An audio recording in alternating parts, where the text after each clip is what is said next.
Show ହେ ଭାଇ ଲୋକ welcome back to my blog ସମସ୍ତଙ୍କୁ ଜୟ ମା ସମଲେଇ। ଇ ଖୋଲଟା ଭଲ୍ ନି ବାଜୁଥି ବୋଲି ଏଟାକେ ନେବାର୍କେ ପଡ଼ୁଛେ। କୀର୍ତ୍ତନ କରବ ଯେ ଖୋଲ୍ ନି ବାଜଲେ ମଜା ନି ଲାଗେ। ହେଇଥିଲାଗି ଆମେ ଦୁଇଟା ଖୋଲ୍କେ ନେଇକିରା ବନାବାର୍ ଲାଗି ଯାଉଛୁନ ଇଟା। ଆମେ ବାହାରି ଇସୁଁ ଆଉ ସିଧା ପଲାସୁଁ ମନାପାଲି।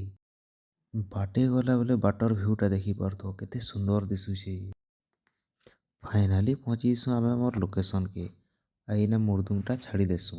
ମୁର୍ଦୁଙ୍ଗଟା ଛାଡ଼ିକିରା ଆମେ କୁଡ଼ାପଡ଼ା ମନ୍ଦିରନେ ଢୁକିକିରା ଦର୍ଶନ କରସୁଁ।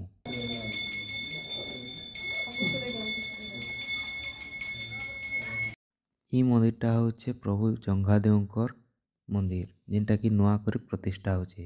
ଆଉ ଆଜ ତାର ଲାଷ୍ଟ ଦିନ ଥିଲା।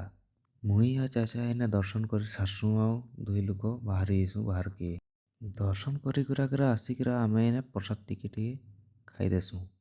ପ୍ରସାଦ ଖାଇ ସାରଲା ବାଦ ପଲେଇ ଆସୁଁ ଆମେ ଷ୍ଟେଜ ଆଡ଼େ। ପ୍ରୋଗ୍ରାମ ଷ୍ଟାର୍ଟ ବି ନି ହେଇଥାଏ ଆଉ ବହୁତ ଲୋକ ଜମା ହେଇଯାଇଥିଲେନ। ଫାଇନାଲି କିଛି ଟାଇମ୍ ୱେଟ୍ କରଲା ପରେ ପ୍ରୋଗ୍ରାମ ଷ୍ଟାର୍ଟ କରିଦେସନ। ଆସ ତୁମେ ବି ଟିକେ ଦେଖି ପକ ଆଉ କମେଣ୍ଟ କରବ କେନ୍ତା ଲାଗଲା।